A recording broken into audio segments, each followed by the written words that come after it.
स्वागत है दोस्तों आपका इजी अध्ययन चैनल पर। आज हम फिर से प्रीवियस ईयर के क्वेश्चन लेके आए हैं कुछ। ये वही क्वेश्चन है जिस तरीके से हमने किए थे और ये एसएससी रेलवे और जितने भी आपके सीपीओ वगैरह के एग्जाम में पूछे जा चुके हैं। इस तरह के क्वेश्चन मैंने आपके सामने लिए हैं। ठीक है, तो हम जो है इसको शुरू करते हैं और देखते हैं कि हम कितनी आसानी से इन क्वेश्चनों को कर सकते हैं। ठीक है, देखिए सोहन ने मासिक वेतन का 20% खर्च कर दिया, शेष का 25% कपड़ों पर तथा 30% खाने पर खर्च किया। यदि अंत में सोहन के पास 1620 रुपए बचते हैं तो सोहन का मासिक वेतन क्या था। ये हमने मासिक वेतन वाले खर्च बचत वाले क्वेश्चन आराम से कर रखे हैं। इसमें एक ही फंडा है, मैंने पहले भी बता रखा है, आपको शेष पकड़ना है। शेष कहां पर लिखा है। ठीक है, सोहन ने मासिक वेतन का 20% खर्च कर दिया, हमने लिख दिया 20%। ठीक है, शेष लिखा है आपका, मैंने आपसे बताया था अगर शेष नहीं लिखा होता तो ये आगे का 25 और ये 20 जुड़ जाता, क्योंकि शेष नहीं लिखा है। क्योंकि अब शेष लिखा है, शेष लिखने की वजह से 25% अलग लिखा जाएगा। 25% कपड़ों पर खर्च किया तथा 30% खाने पर खर्च किया। ठीक है, 30% के साथ तथा आ रहा है, शेष नहीं आ रहा, तो ये जो है इसमें जुड़ जाएगा 25 में। ठीक है, तो एक हो गया आपका 20%, एक हो गया आपका 55%। कितना इजी है। ठीक है ना, ये 20% खर्च, ये 55% खर्च। ठीक है, 20% खर्च का मतलब 1/5। अब 55% खर्च का मतलब 55/100 मतलब कि 11/20। ठीक है, तो अगर 20% खर्च करने पर 1/5 आ रहा है, अगर 5 उसकी आय थी तो 1 खर्च था ऊपर वाला, तो बचत कितनी हो गई 5 - 1 4। तो आय और बचत का अनुपात क्या होगा, अगर आय 5 है तो बचत इस केस में होगी 4। ठीक है, और इस केस में जब आय 20 है तो बचत आपकी होगी 20 - 11 9। ठीक है, अब वही मल्टीप्लिकेशन वाला जो रेशियो का फंडा बताया था वही हमें करना है इसमें। ओके, 4 से यही काट लो, 5 बार ये जा रहा है तो 5 पंजे 25 हो गए, 5 पंजे हो गए आपके 25, 25/9।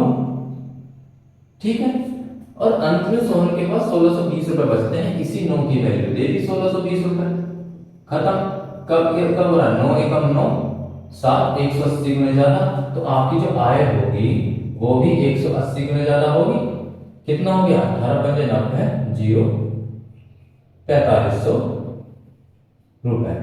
देखा कितनी आसानी से क्वेश्चन कर लिया। आगे चलते हैं, ऐसी आसानी से सारे क्वेश्चन करेंगे।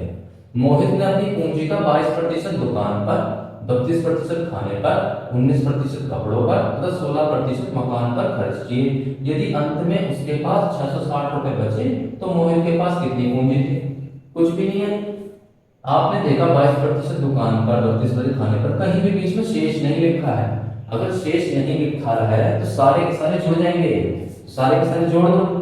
22% प्लस 32% प्लस 19% प्लस 16%। ठीक है, जोड़ के क्या आएगा 2 2 4 9 13 6 19 की 9 हासिल है 3 3 6 1 7 और 1 8, 89% टोटल खर्च किया उसने। ठीक है, तो बचा कितना, पूरी पूंजी उसकी 100% होगी, तो बची कितनी, बचत कितने की होगी 100 - 89%। हमेशा आपकी कोई भी पूंजी होगी वो 100% होती है, अपने आप में पूरी होती है। ठीक है, 100% - 89% ये आया आपका 11%। ठीक है, अब कहता है कि उसके पास एंड में 660 रुपए बचे, यही क्वेश्चन होता है, 11% की वैल्यू दे दी 660 रुपए। ठीक है, तो 1% की वैल्यू कितनी होगी 60। ठीक है, तो पूछ रहा है कि मोहित के पास कितनी पूंजी थी। मोहित के पास 100% पूंजी थी, तो 100% पूंजी की भी मल्टीप्लाई कितने में करोगे 60 में। ठीक है, 1% की वैल्यू 60, 100% की भी 100% गुणा 60, तो कितनी हो गई ये 6000। तो 6000 रुपए उसके पास पूंजी थी। खत्म, कैंसिल हो गया काम। ठीक है, ये देखो 2 विद्यार्थी ने परीक्षा दी, उनमें से एक ने दूसरे से 20 अंक अधिक प्राप्त किए। ये क्वेश्चन मैंने आपको करा रखा है इस तरीके का, मोहित और कपिल वाला क्वेश्चन एक कर रखा था। ठीक है, 2 विद्यार्थी ने परीक्षा दी, उनमें से एक ने दूसरे से 20 अंक प्राप्त करे। हमने मान लिया एक विद्यार्थी के अंक थे A, एक विद्यार्थी के अंक थे B। ठीक है, तो ये कह रहा है कि उनमें से एक ने दूसरे से 20 अंक अधिक प्राप्त करे। हमने मान लिया A - B, A का अधिक था, A - B की वैल्यू 20 होगी। ठीक है, यदि उसके अंक दोनों के अंक के योग का 70% है, तो हमने दोनों के अंक का योग लिया, ठीक है। दोनों के अंक का योग क्या है, a plus B, a plus B, ठीक है। दोनों के अंक का योग a प्लस बी है, ठीक है।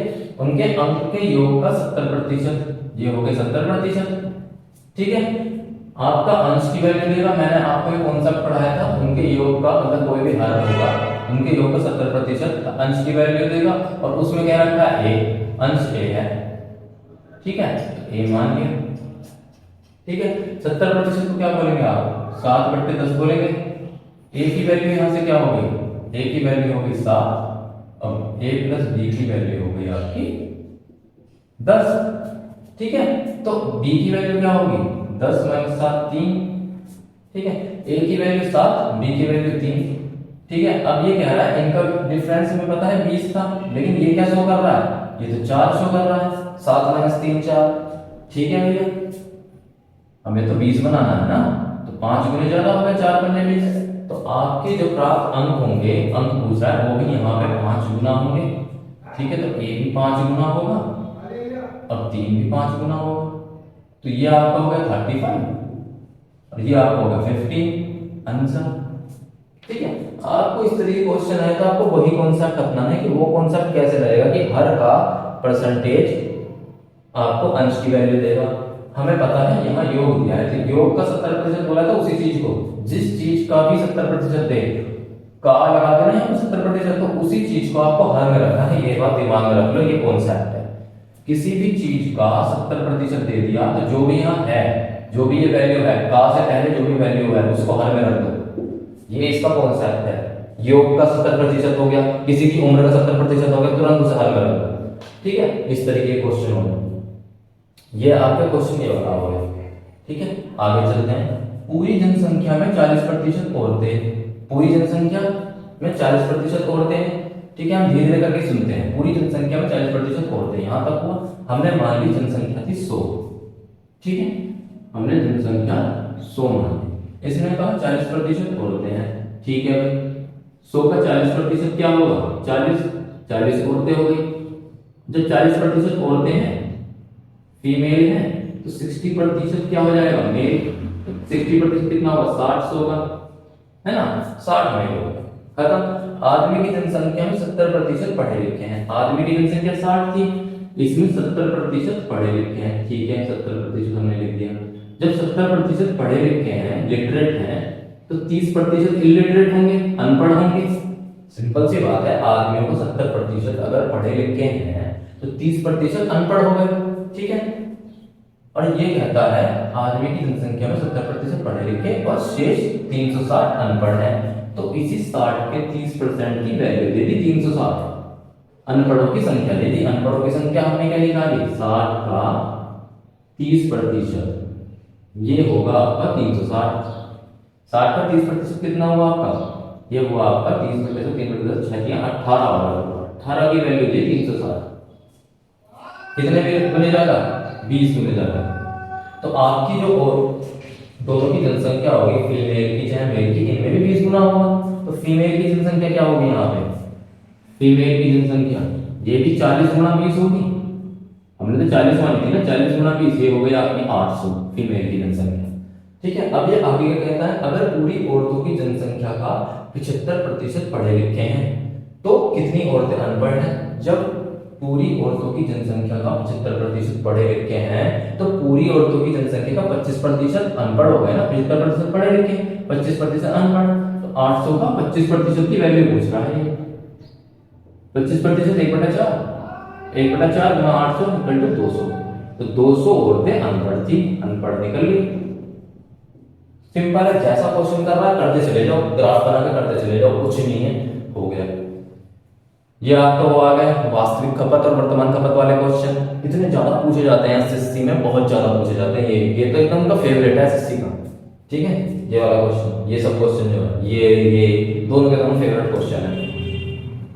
चीनी की कीमत 20% से बढ़ जाती है, ठीक है। चीनी की कीमत 20% बढ़ गई, हमने मान लिया इस तरह से, हमने मान लिया चीनी की कीमत थी 100, जब कीमत में 20% की वृद्धि हुई तो कितना हो गया, 120 हो गया, ठीक है। ये 120 आपको पता है किसकी वैल्यू दे रहा है, वास्तविक खपत की वैल्यू देता है। अब ये कहना है व्यय में खर्च में 8% की वैल्यू, मैंने कहा था अगर खर्च में 8% की वैल्यू बढ़ेगी तो ये हो गया आपका 108। तो ये आपका क्या देता है, ये देता है आपका वर्तमान खपत। ठीक है, अब हम क्या करते हैं, हम इसको ये अनुपात में तो है, इसको काट लेते हैं, किस किस से कटेगा, 12 धानी 120 10 अनुपात 9। ठीक है, कहता है उसे अपनी खपत में कितने प्रतिशत की कमी करनी होगी, प्रतिशत पूछ रहा है। यहाँ -1 की कमी तो हो ही गई, तो कितनी कमी होगी, -1 बटे अधिक वाली वैल्यू, क्योंकि कमी है तो अधिक वाली वैल्यू लेंगे 10, तो कितनी हो गई, 10% की कमी। ठीक है, ये आपका हो गया 10% की कमी करेगा, क्योंकि वह आपने बढ़ा दिया, प्राइस भी बढ़ गया है, तो आपको जो है 10% की कमी फिर भी आपको अपनी उसमें करनी पड़ेगी खबर।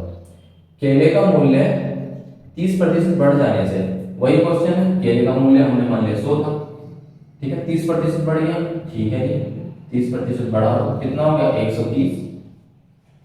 ठीक है, 12 किलो की कम खपत हो रही है, 160 रुपए में, तो 1 दर्जन केले में मूल्य अब क्या होगा, देखिए इसमें जो है मूल्य बढ़ा दिया, ठीक है, 130 कर दिया, और खर्च के बारे में कुछ नहीं बोला, खर्च के बारे में, व्यय के बारे में कुछ नहीं बोला। इसलिए यहाँ बोला था कि हम बात उसे वर्तमान खपत में प्रयोग करें, तो जब कुछ नहीं माना तो इसे ही हम मानते 0% व्यय लगवाया, तो हम इस 100 को ही क्या मान लेते हैं, मैंने ये क्वेश्चन कराया था आपको, 100 को ही आप वर्तमान खपत मान लेते हैं, वर्तमान खपत।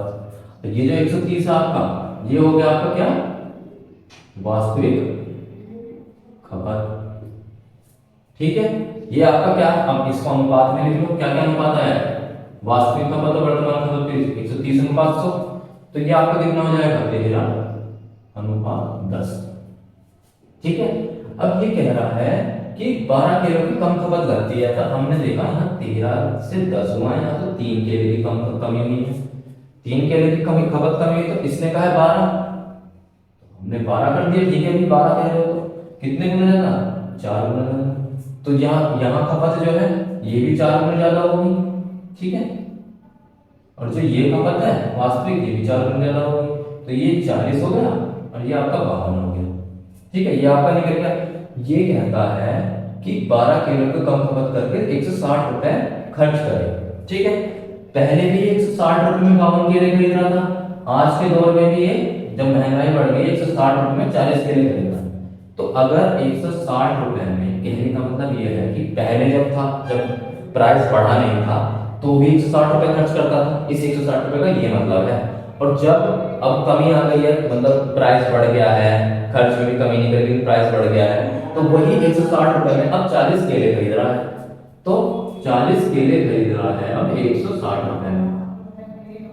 ठीक है, कहता है 1 दर्जन केले का मूल्य क्या होगा, 1 दर्जन में कितने केले, 12 केले, जब 40 रुपए में 160, तो एक में कितना, 160 बटे 40। ठीक है, और 1 दर्जन केले मतलब 12 केले की कितना मूल्य हो जाएगा, 160 बटे 40 गुना 12, 40 चौक का 160, 12 चौक 48, मतलब 12 केले का मूल्य, या फिर कह लो 1 दर्जन केले का मूल्य 48 रुपया हो गया। कितनी आसानी से हमने ये सब क्वेश्चन कर लिए, बहुत आसानी के साथ कर लिए। और मैंने आपसे कहा था कि ये होते चले जाएंगे, अगर आप वो हमारे ट्रिक्स वगैरह के क्वेश्चन अगर देख लेंगे परसेंटेज के, ये सब क्वेश्चन पूछे जाते हैं बहुत ज्यादा। ठीक है, तो फिर मैं चलता हूँ और आपसे अगली वीडियो में मुलाकात होगी। ठीक है, अगर आपको हमारा चैनल पसंद है तो प्लीज लाइक और सब्सक्राइब और शेयर कीजिए, जिन बच्चों को जरूरत है इनकी, वो बेचारे सीख लें हमसे। ठीक है, और जो नहीं कर सकते हैं अफोर्ड ज़्यादा कोचिंग सेंटर्स वगैरह, मैं चाहता हूँ वो लोग जो है यहाँ से सीख लें। थैंक यू, धन्यवाद।